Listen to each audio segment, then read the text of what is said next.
Haleluya, haleluya. Ada seorang pun ya Tuhan yang hatinya gak tertuju kepadamu.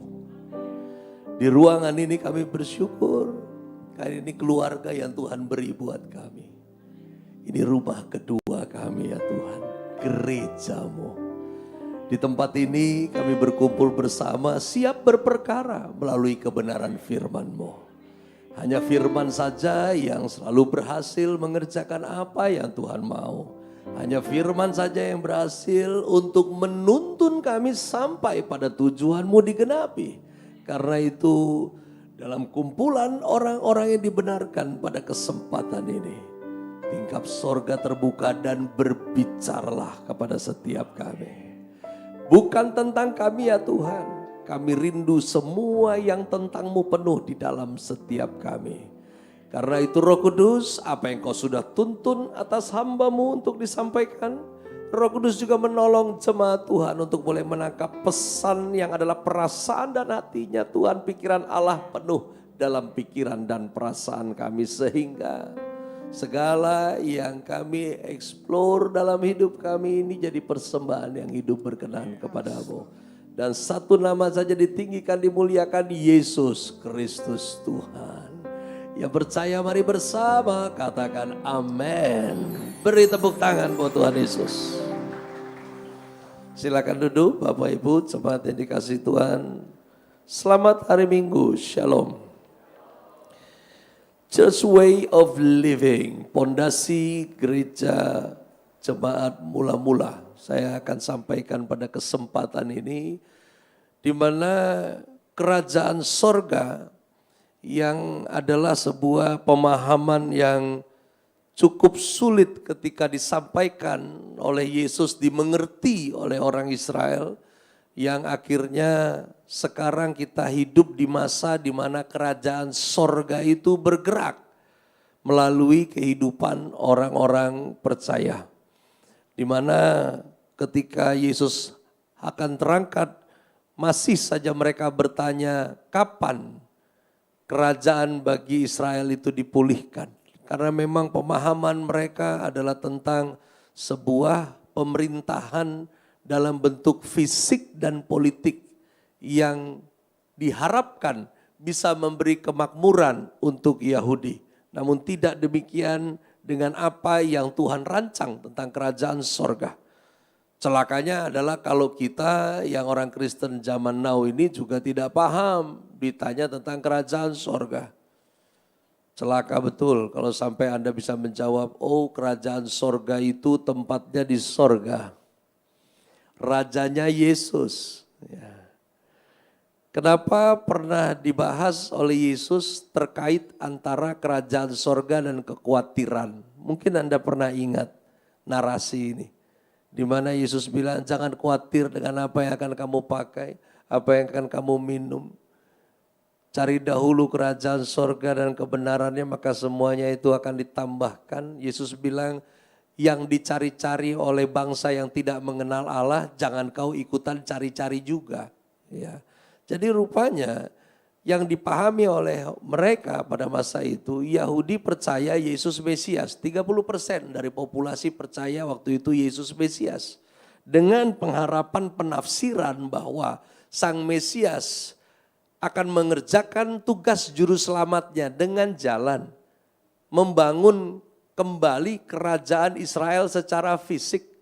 Yaitu utara dan selatan yang digabung, didamaikan menjadi satu dan menjadi kerajaan baru yang berdiri dengan megah dan kekuatan politik yang dahsyat. Sehingga akan menjadi kompetitor dari kerajaan Romawi pada masa itu. Dan harapan mereka kalau kerajaan Mesias yang disebut kerajaan Allah atau kerajaan sorga ini jadi, mereka menjadi warga kerajaannya, maka hidup mereka pasti tentram, gemah ripah loh jinawi. Makanya Yesus bilang, lu kok cari yang bangsa-bangsa gak kenal Allah cari. Bukan itu. Karena kerajaan Allah, kerajaan sorga itu bukan tentang bangunan. Tapi tentang kebenaran, damai sejahtera, sukacita oleh Roh Kudus, kuasa. Bisa katakan bersama dengan saya kebenaran. Damai sejahtera, Sukacita oleh Roh Kudus. Kuasa. Ah, itu dia kerajaan sorga. Kalau Anda gagal paham pun kacau juga. Makanya ketika Yesus mau terangkan mereka masih tanya. Karena dalam hatinya berpikir, ini Mesias sudah mau terangkat. Kerajaan kagak jadi-jadi. Masih ingat ketika mereka membahas siapa terbesar dalam kerajaan sorga? Itu mereka lagi bahas jabatan-jabatan politis loh. Siapa yang terbesar ya? Nanti kalau kerajaan surga, karena memang di pikiran mereka masih begitu konsepnya. Ini siapa nih yang bakal jadi ketua MPR nanti? Ketua DPR-nya siapa? Perdana Menterinya siapa? Itu yang mereka lagi perbincangkan. Dan Yesus jawab, mau yang terbesar melayani. Nggak nyambung. Nggak nyambung. Ya. Nah makanya makin kesini kita semakin dibukakan. Bahwa kerajaan Allah atau kerajaan sorga, kenapa sih apa yang dicari bangsa-bangsa yang tidak mengenal Allah kita nggak perlu cari? Bahkan apa yang dicari oleh bangsa-bangsa yang tidak mengenal Allah hanya akan menjadi bonus dalam hidupmu. Karena memang seharusnya bukan itu yang menjadi pencarian hidup orang percaya. Karena harusnya pencarian hidup orang percaya adalah kebenaran, damai sejahtera, sukacita Roh Kudus dan kuasa. Kalau kamu hidup menemukan kebenaran, kamu dimerdekakan. Gak ada orang yang udah tahu yang benar melakukan apa yang benar dalam apa yang dikerjakan oleh tangannya, dia gak berkecukupan, pasti cukup. Amin gak? Gak mungkin kalau kamu damai sejahtera, kamu jadi maling gak mungkin. Makanya apa yang dicari bangsa-bangsa yang gak mengenal Allah, untuk orang percaya itu cuma sesuatu yang ditambahkan. Dan disebut lagi, kerajaan yang tidak tergoncangkan. Segala sesuatu di bawah langit ini akan digoncangkan sampai terbukti nyata apa yang tidak tergoncangkan. Kemudian ayatnya berkata, sebab kita telah menerima kerajaan yang tidak tergoncangkan. Karena itu marilah kita beribadah dengan takut dan gentar, dengan syukur di hadapan Allah. Saudara, kita kumpul ibadah ini bukan karena kita gemetar. Justru karena kita sudah terima apa yang tidak tergoncangkan, makanya kita beribadah. Kebenaran itu gak tergoncangkan. Damai sejahtera itu gak tergoncangkan. Sukacita oleh Roh Kudus gak tergoncangkan. Sukacita itu gak tergoncangkan. Amin. Dan hari ini kerajaan sorga itu bekerja melalui hidup Anda dan saya, orang percaya. Nah, sementara kerajaan sorga bekerja melalui hidup orang percaya, dibutuhkan yang disebut dengan support system. Kurang dari 10 tahunan lalu saya ada beli kendaraan ukuran kecil brand dari Jepang. Dalam 1 tahun saya harus mengganti mounting mesin sebanyak 6 kali. Ya, buat ibu-ibu, saya mau jelasin sedikit tentang mounting mesin. Ya, jangan ini mounting apa, cutting tahu. Mounting itu dia seperti karet, ya memang karet keras yang gunanya untuk menahan beban blok mesin yang besar itu ke bodi mobil. Sehingga apabila ada getaran, tidak ketemu besi dengan besi, tetapi ada di tengahnya karet kerasnya itu. Nah ini yang disebut dengan mounting. Dia penyangga daripada mesin yang ditempel ke bodi. Ya. Dan itu ganti 6 kali setahun. Sampai mereka akhirnya bilang, ya Pak maaf seri yang ini memang produk untuk bagian ininya cacat dia. Tapi ini untuk yang ke-6 kali ini udah selesai, ini udah sempurna. Nah, mereka bilang tidak semua orang kembali seperti Bapak. Sebetulnya cacatnya massal, tapi enggak semua orang sensitif. Ya. Nah, saya cukup sensitif dengan getaran mesin. Ya. Karena itu terasa sekali. Ketika dia dalam keadaan netral itu goyangnya terasa. Ya, dan mungkin buat beberapa orang yang nggak paham fine aja. Buat saya yang paham ini nggak beres. Ya, ganti lagi. Itu namanya bagian dari support. Ya. Saya melayani ya, hari ini di hadapan Anda semua. Di belakang saya ada pendukung-pendukung yang tidak terlihat. Ada yang menginput entry data jadwal saya. Ya. Karena ketika saya firm dengan satu gereja, oke, firm ya, tanggal sekian, oke.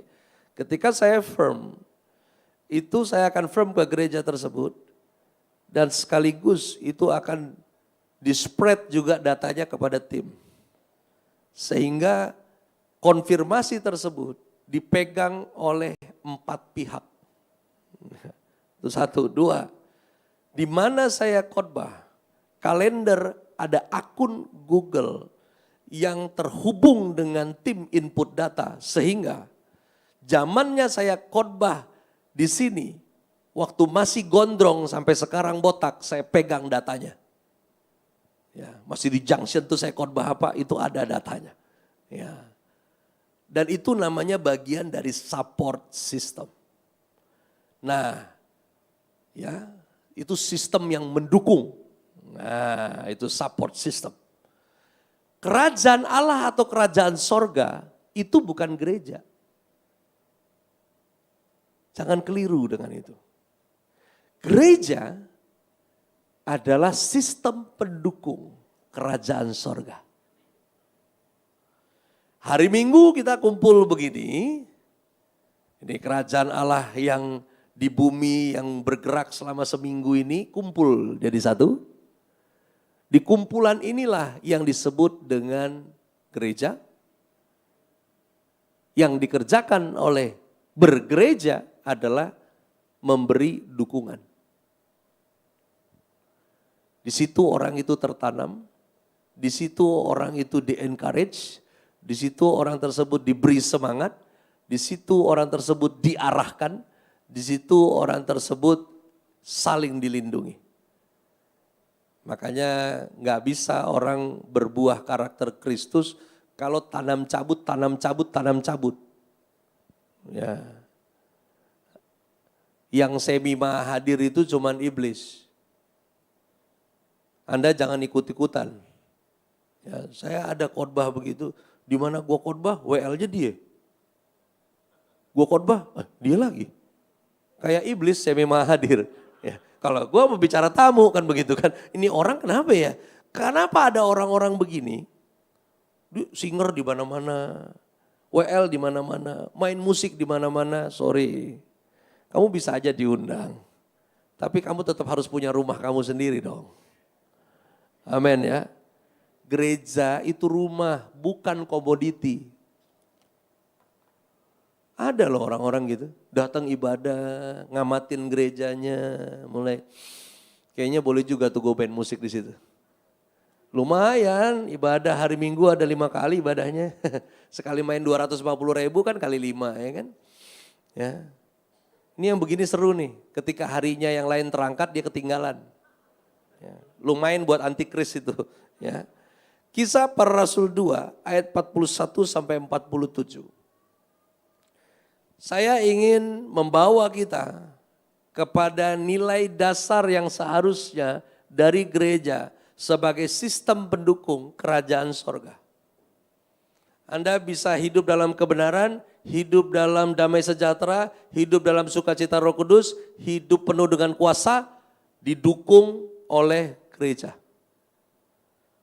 Kisah Para Rasul 2 ayat 41 sampai dengan 47. Saya bacakan buat kita sekalian. Orang-orang yang menerima perkataannya itu memberi diri dibaptis. Dan pada hari itu jumlah mereka bertambah kira-kira 3.000 jiwa. Mereka bertekun dalam pengajaran rasul-rasul dan dalam persekutuan. Dan mereka selalu berkumpul untuk memecah roti dan berdoa. Maka ketakutanlah mereka semua, sedang rasul-rasul itu mengadakan banyak mujizat dan tanda. Dan semua orang yang telah menjadi percaya tetap bersatu. Dan segala kepunyaan mereka adalah kepunyaan bersama. Dan selalu ada dari mereka yang menjual harta miliknya, lalu membagi-bagikannya kepada semua orang sesuai dengan keperluan masing-masing. Dengan bertekun dan dengan sehati mereka berkumpul tiap-tiap hari dalam bait Allah. Mereka memecahkan roti di rumah masing-masing secara bergilir dan makan bersama-sama dengan gembira dan dengan tulus hati, sambil memuji Allah. Dan mereka disukai semua orang. Dan tiap-tiap hari Tuhan menambah jumlah mereka dengan orang yang diselamatkan. Ini nilai, ini sekaligus metode yang sistemik, yang sangat, saya enggak menyebutnya alamiah, saya menyebutnya alayah. Ini versi Allah punya, nature-nya sorga, pola bagaimana hidup berjemaat itu ada. Dan Tuhan mau harusnya ini dicatat di Alkitab menjadi dasar bagaimana gereja hari ini terpelihara sampai kesudahan zaman dengan pola yang sama. Yang pertama dikatakan nerima Injil, kemudian beri diri di baptis. Ini kan ini nih ya, urutannya tadi, coba lihat. Bertekun dalam pengajaran, bertekun dalam persekutuan, sehati mereka, berkumpul tiap-tiap hari. Rasul-rasul mengadakan banyak mujizat dan tanda. Gembira, tulus hati, sehingga disukai semua orang. Endingnya tiap-tiap hari Tuhan menambah jumlah mereka dengan orang yang diselamatkan. Jumlah gereja mula-mula tidak bertambah dengan orang-orang yang di-entertain. Mereka gembira, mereka tulus hati, mereka enggak drama. Sehingga disukai banyak orang. Dan Rasul adakan banyak mujizat dan tanda karena ada dukungan yang jelas di mana jemaat bersekutu dalam ketekunan, dalam kesehatian. Dan mereka juga bertekun dalam pengajaran sehingga mereka tidak bersemangat yang palsu tanpa pengetahuan. Dan semua dimulai dari menerima Injil, kemudian memberi diri dibaptis. Ada pola memang dalam penjangkauan jiwa, tapi hati-hati, jangan sampai pola tersebut menutup berita Injil yang sesungguhnya. Ajak orang ke gereja dengan ajak orang kepada Tuhan, dua hal yang berbeda. Ya. Makanya sebetulnya penjangkauan efektif sebelum minggu. Minggu cuman dia diajak kumpul, ketemu pengajarannya. Selebihnya ya 1 minggu itu. Kita mulai yang pertama. Menerima Injil, kemudian memberi diri dibaptis. Di Kisah Para Rasul 2 ayat 38 sampai dengan ayat yang ke-39. Ketika hari Pentakosta terjadi pencurahan Roh Kudus, yang saya nggak tahu hari ini di Indonesia siapa yang rubah namanya jadi Pantekosta, ya. Karena di Alkitab Pentakosta, ya. Pentakosta itu artinya gocap, ya itu artinya Pentakosta. Di hari itu Roh Kudus dicurahkan. Rasul-rasul mengalami kepenuhan Roh Kudus. Lalu mereka berbahasa asing. Di event itu mereka nggak berbahasa roh, mereka berbahasa asing. Ada orang-orang di luar bangsa mereka, di sekeliling mereka yang menyaksikan. Di mana rasul-rasul ini ngoceh, yang ocehannya adalah memuliakan Allah. Nah, sehingga mereka bisa ngerti yang dengar, itu ngomong bahasa kita. Nggak lama setelah itu, Petrus mulai menyampaikan Injil yang nggak pernah dikonsep. Petrus mulai ngoceh, dituntun Roh Tuhan. Sampai akhirnya dalam apa yang dia khotbahkan di situ jelas. Yesus yang kalian salib itu Mesias. Itulah sang juru selamat. Dan yang dengar mulai dibukakan pikirannya sampai akhirnya mereka datang kepada Petrus dan mereka bilang, sekarang kami tahu. So what we do next? Apa yang harus kami lakukan? Petrus bilang, bertobatlah. Ini belum ada pendataan jemaat. Ya. Join aja dulu, enggak. Ya, masalah lu mau bersama sama gue bodo amat, bertobatlah kata Petrus. Bertobat itu bukan menyesal ya Bapak Ibu. Bertobat itu bukan kapok. Karena orang menyesal karena kegap. Kalau enggak karena ketahuan enggak nyesel dia. Bertobat itu sadar. Ya, makanya kita sama-sama sepaham, enggak ada bayi dibaptis.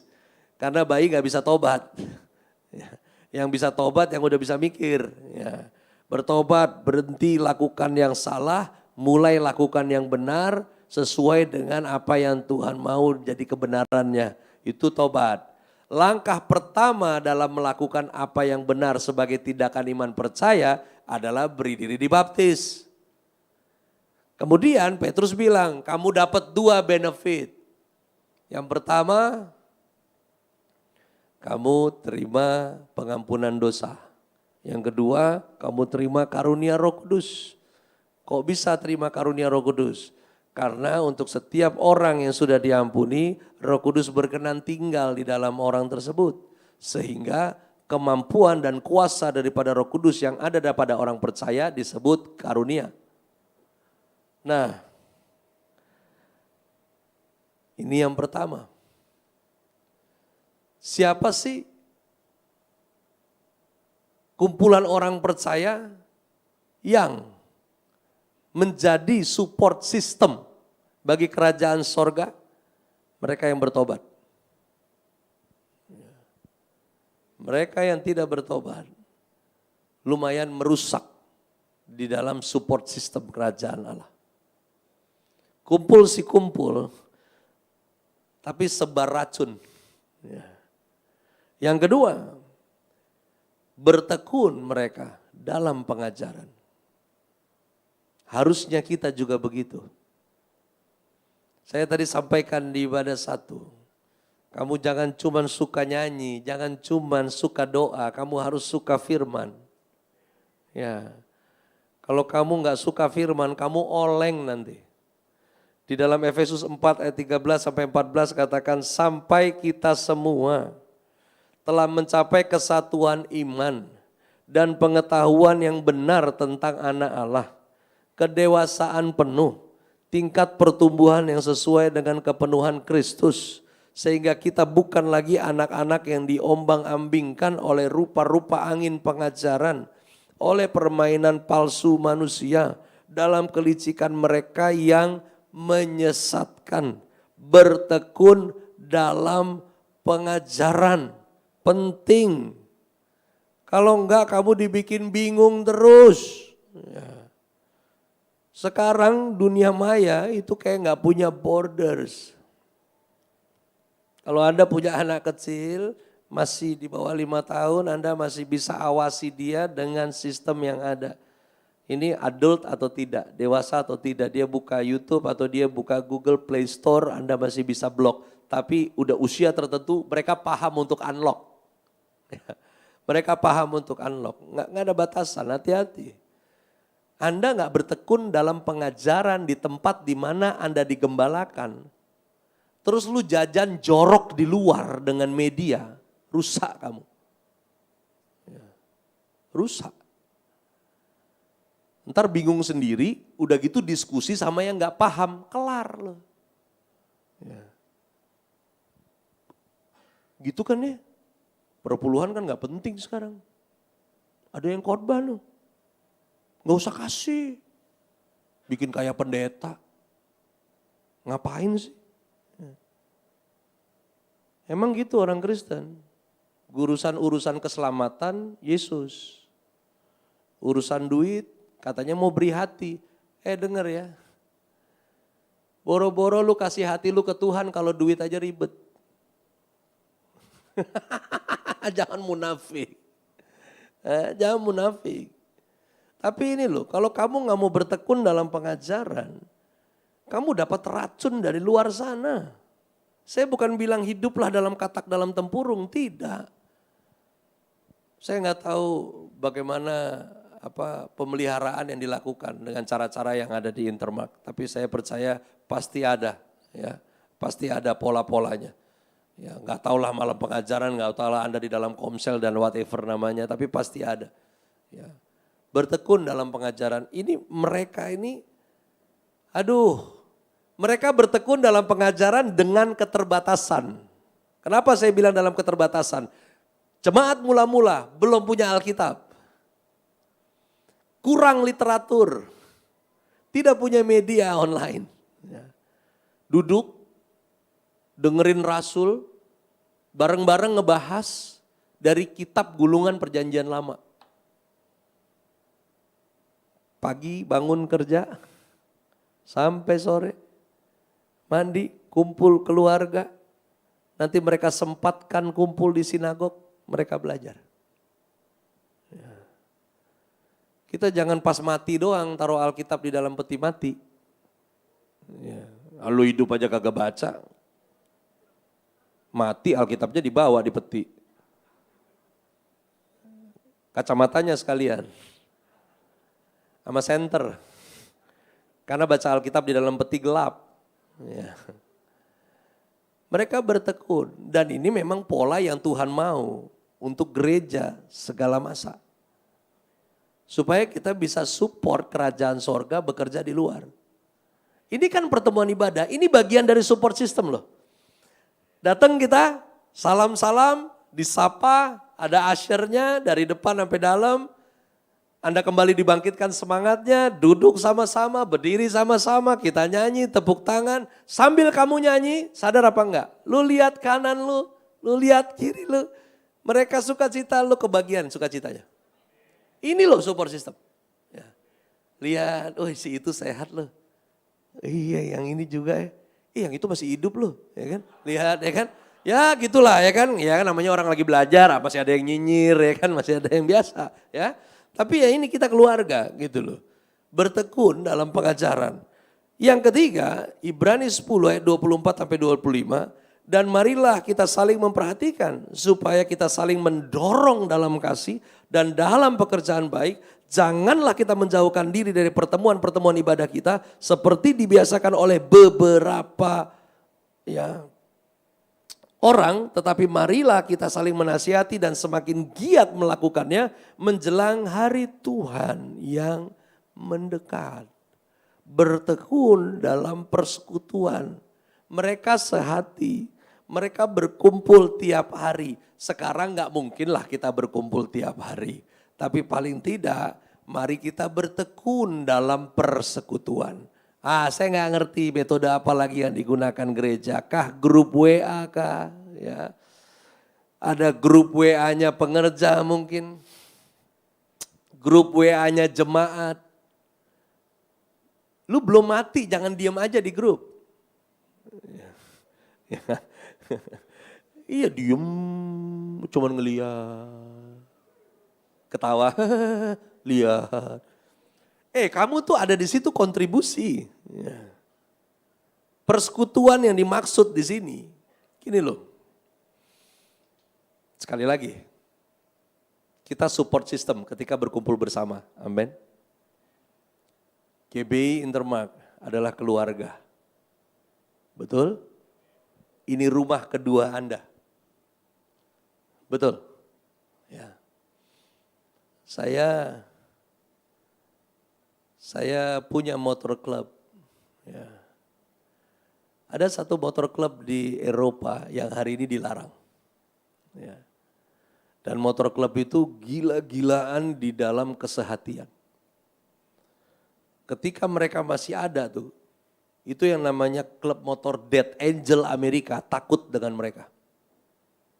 Klub motor ini besar di Belanda, Prancis, belahan Eropa. untuk jadi member itu butuh 2 tahun.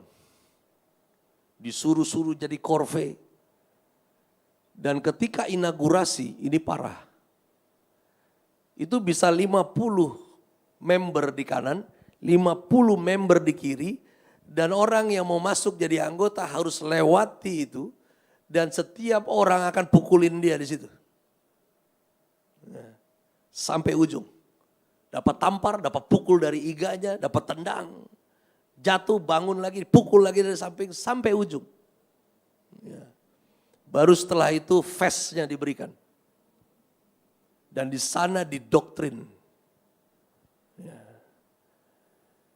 Saya masih ingat slogannya. Nama klub motornya Satu Darah. Mereka punya moto, satu darah, tetap satu darah. Mereka jaga satu dengan yang lain sampai mati. Yang saya mau bilang gini, saya nggak mau juga mengarahkan GB Intermark jadi motor klub. Bukan ke sana arah saya. Cuman yang saya mau bilang gini, itu mereka bukan berdasarkan kebenaran firman loh. Bukan. Tapi kita di sini, karena karya Yesus di atas kayu salib, kita bisa jadi satu ruangan. Amin. Kita nyembah Tuhan yang sama, kita beroleh anugerah dari Tuhan yang sama. Yesus adalah yang sulung, Anda dan saya adik-adiknya. Begitu kan? Itu artinya kita saudara. Dan saudara harus jaga satu dengan yang lain. Saudara itu makan bersama. Pola Yahudi dalam bersekutu, rotinya masing-masing, tapi kuahnya itu satu. Mereka pecah rotinya, mereka colok di pinggan yang sama. Dan mereka makan. Orang Ambon bilang, ale rasa, beta rasa. Budaya Timur bilang, potong di kuku, rasa di daging. Bertobatlah kau, kalau sampai hari ini, masih 90% orang di ruangan ini nggak tahu kau namanya. Hanya keluarga gila yang nggak tahu nama saudaranya. Kita saudara. Makan bersama itu bicara tentang kau rasa, saya rasa juga. Jangan terus gembala yang ngerasain, lu juga rasain juga. Ya. Ada yang mau gantian jadi gembala di sini? Biar tahu rasa kau. Ya.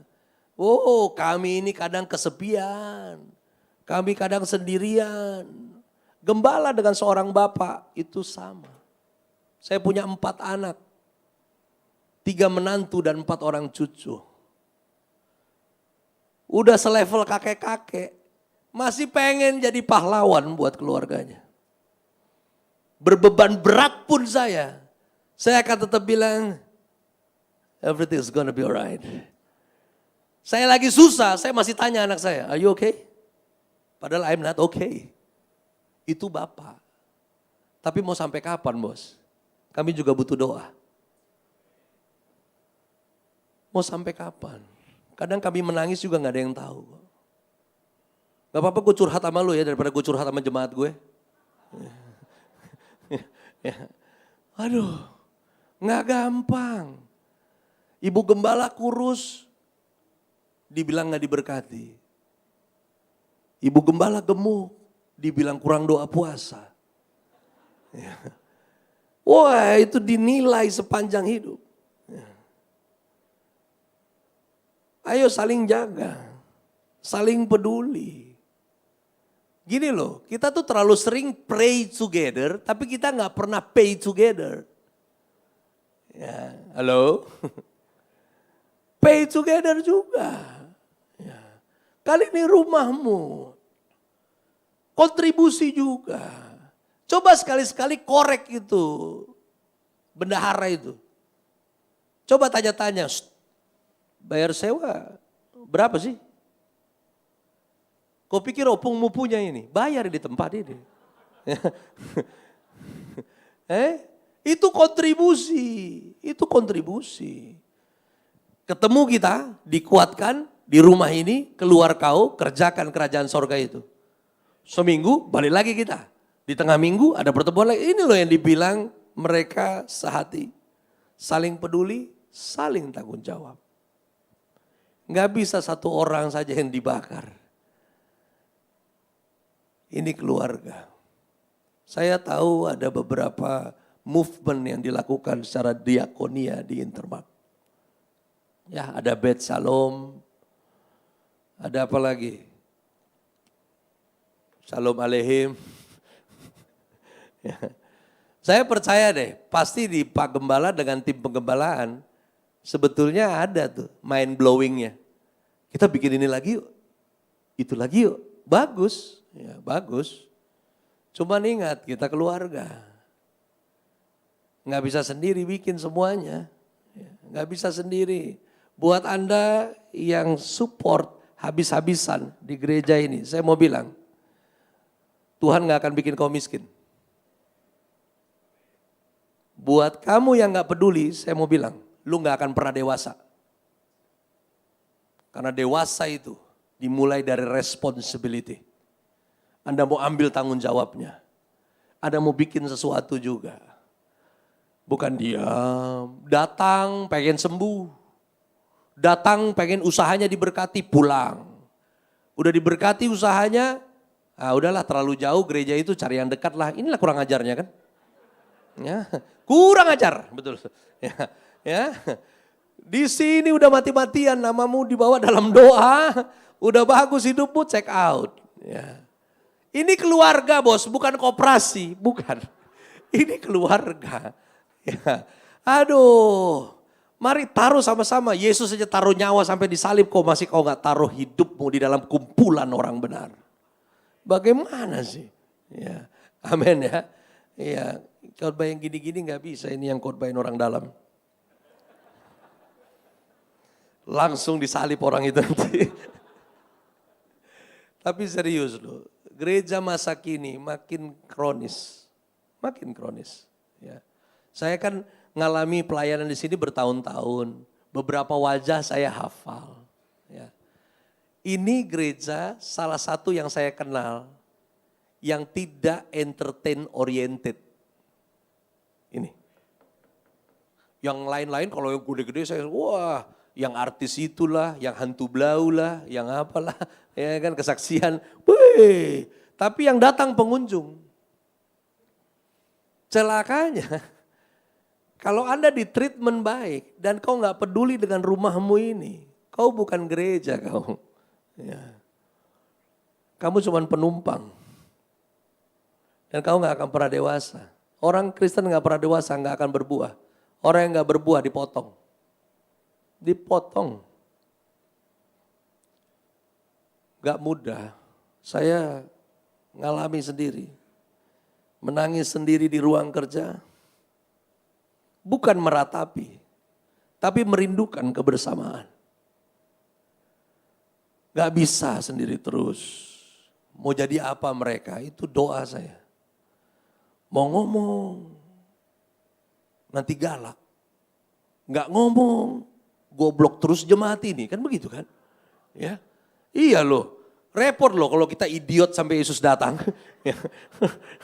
Harus jadi cerdas. Ya. Coba yuk sebelum saya lanjut 2 poin terakhir. Coba yuk masukkan sedikit di doa pribadi ibu di rumah. Doakan gembala. Kami gembala, kami butuh doa kamu. Keluarga kami butuh doamu. Enggak mudah. Kami doakan kau. Terbuka jalanmu. Kau tahu siapa orang pertama yang dihantam iblis? Kami. Ada terlalu banyak hal yang gak beralasan terjadi dalam hidup kami gembala. Makan udah dijaga, tetap mules, ada aja. Tidur udah pakai baju hangat, besok demam, ada aja. Serangannya aneh-aneh.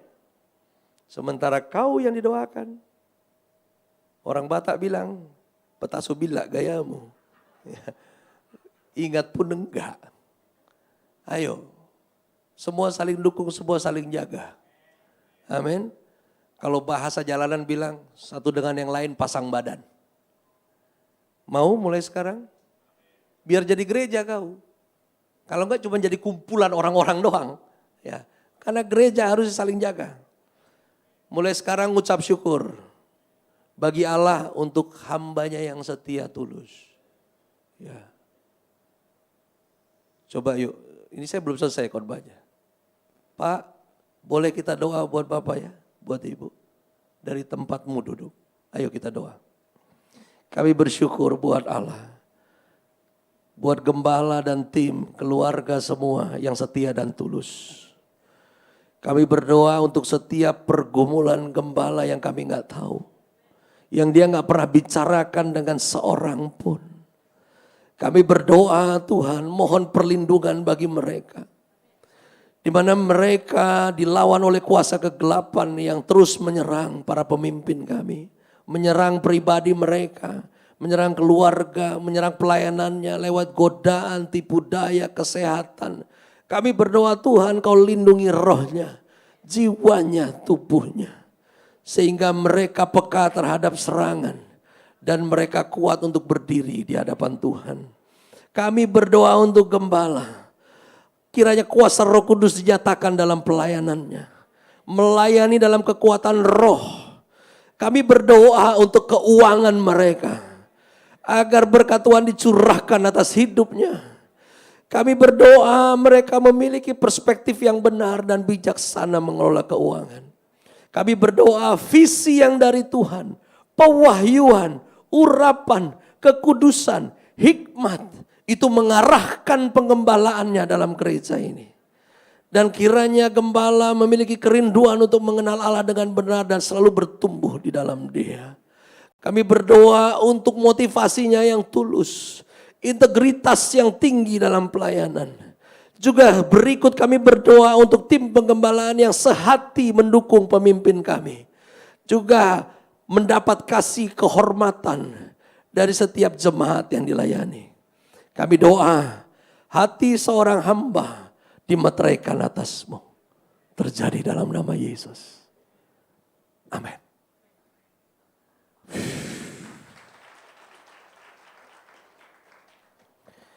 Matius 28 ayat 18 sampai 20. Saudara, ini urutan keempat, bukan urutan pertama. Rasul gak adakan tanda, adakan mujizat, baru Rasul ajak orang ibadah. Ibadah yuk, itu kita.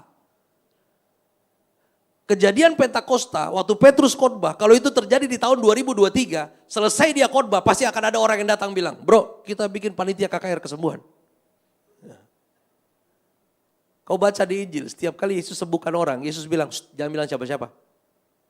Karena memang bukan kesembuhan yang penting. Dosa diampuni itu yang penting. Ya. Matius 28, di sana begini, Yesus mendekati mereka dan berkata, kepadaku telah diberikan segala kuasa di sorga dan di bumi. Karena itu pergilah, jadikanlah semua bangsa muridku, baptislah mereka dalam nama Bapa, Anak dan Roh Kudus dan ajarlah ini. Ajarlah mereka melakukan segala sesuatu yang telah kuperintahkan kepadamu dan ketahuilah aku menyertai kamu senantiasa sampai kepada akhir zaman. Rasul-rasul adakan terobosan dalam pelayanan mereka karena di dalam rumah semua saling mendukung. Makanya ini urutannya keempat dia baru kejadian. Mujizat, tanda-tanda. Di Matius 5 ayat 16. Demikian hendaklah terangmu bercahaya di depan orang dan supaya melihat perbuatanmu yang baik dan memuliakan Bapamu yang di sorga. Mereka gembira, mereka tulus hati. Karena rupanya ada yang gembira tapi enggak tulus hati. Mau tahu salah satu yang gembira dan tidak tulus hati? Orang yang selalu menyambut Anda tertawa, selalu memuji wajah Anda, memuji rambutmu, memuji penampilanmu, dan mereka tidak tulus. Tahu di mana? Lu pergi ke salon. Ya ampun tante putihan deh. Ya, Munafik kau. Ya, ya. Mereka gembira, mereka tulus. Hingga mereka disukai semua orang pada zamannya. Bukan tulus ke orang lain loh. Karena mereka tulus satu dengan yang lain di dalam rumah itu. Di dalam keluarga itu. Stop ngomongin satu dengan yang lain di luar. Kamu gak akan ketemu gereja yang sempurna. Karena setiap kita sedang disempurnakan. Ya, bahas gembalanya, bahas WL-nya, obrolin singernya, obrolin pemusiknya. Come on lah. Kalau kamu lihat ada yang gak beres, mending bantu beresin. Jangan diomongin, karena ngomong gak bisa ngebantu. Kamu pernah lihat gak orang yang suka heboh ketika lakukan sesuatu bersama dan hebohnya dia menutupi tindakannya. Saya pernah tuh begitu tuh. Ya. Pindahan, ya. Anak-anak youth bantu, ada satu, wah, kok ke kiri lemarinya, kanan. Ya itu, nah itu gitu, nah miring dikit. Wah perhatiin, 2 trip truk dia nggak bikin apa-apa loh, modal bacot. Ya. Dan itu sangat tidak mensupport. Ya, gue liatin. Oh, ini memang culas banget ini. Ya, awas. Nah itu, ya, jangan gitu. Jangan, gereja nggak butuh supporter yang kayak begitu. Ya, lu bikin gereja lu dikenal di luar, karena kejelekannya kan kurang ajar banget. Ya, ngoceh sini, aduh. Yang terakhir, tiap-tiap hari ini bonusnya. Tuhan tambahin jumlah mereka dengan orang yang diselamatkan. Yohanes 15 ayat 5, akulah pokok anggur dan kamulah ranting-rantingnya. Barang siapa tinggal di dalam aku dan aku di dalam dia, ia berbuah banyak. Sebab di luar aku kamu tidak dapat berbuat apa-apa. Saya lanjutkan di 1 Korintus 3 ayat 7, karena itu yang penting bukanlah yang menanam atau yang menyiram, melainkan Allah yang memberi pertumbuhan. Sama berproses kita. Yang melayani berproses, yang dilayani berproses. Berproses dan tumbuhlah regenerasi. Orang yang melayani ada di lingkup penggembalaan bukan orang hebat, tapi mereka orang-orang yang mau. Anda kalau mau bisa kok. Jangan jadi penonton doang. Mulai aktif, mulai ngomong, sampein Anda bisa kontribusi apa. Anda bisa lakukan apa? Ingat ini rumah kita. Kalau bocor nambelnya bareng. Kalau susah, susahnya kita tutup. Amin. Ya. Jangan uang, coba balas ini uang lagi, uang. Memang uang. Mau apa? Saya tadi ibadah satu saya cerita. Setelah sekian belas tahun, akhirnya saya harus ngomong kepada jemaat yang saya layani. Saya gak pernah ingetin mereka perpuluhan.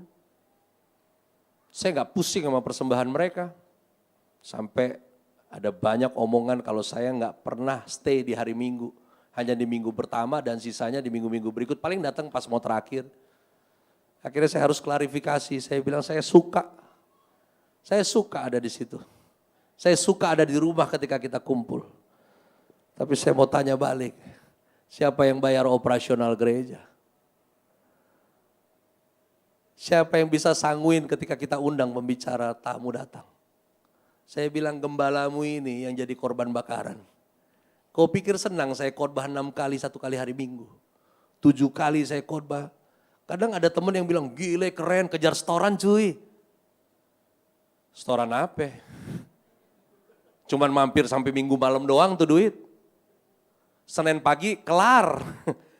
Kita spread di operasional. Saya nggak kekurangan damai sejahtera untuk hal itu. Tapi ternyata mereka bisa jadi rusak mentalnya kalau saya nggak bagi ini beban. Dan saya mau ini sampai buat kita semua. Ya, ini rumahmu. Mari jaga sama-sama. Saling dukung sama-sama. Mulai kenal namanya satu-satu ya. Jangan satu gereja si Shalom namanya.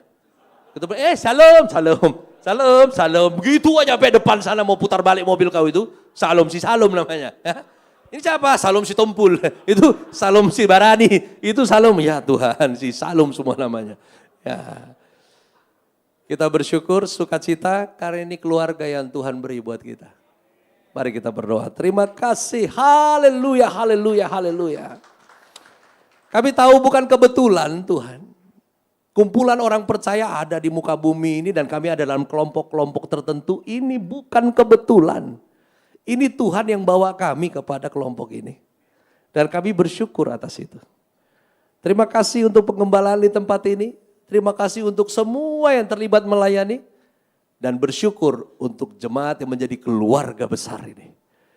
Baiklah, mulai sekarang kami merespon kasih Tuhan dengan mengasihi satu dengan yang lain. Tidak sekedar kulit, tapi masuk sampai kedalaman hati kami. Enggak hanya sekedar bersimpati, tetapi juga kami bertindak untuk melakukan sesuatu. Bahkan kami rindu untuk terlibat langsung dalam apa yang dibutuhkan dalam progres support system bagi kerajaan sorga ini. Dan terima kasih untuk kesempatan ini. Ini tidak menjadi minggu yang kami lupakan seumur hidup kami. Karena roh Tuhan yang mengingatkan setiap kami. Bagaimana gerejanya harus hidup di muka bumi ini. Di dalam nama Yesus Kristus Tuhan. Gereja Tuhan, mari bersama katakan amin. Amin. Beri tepuk tangan bagi dia. Haleluya.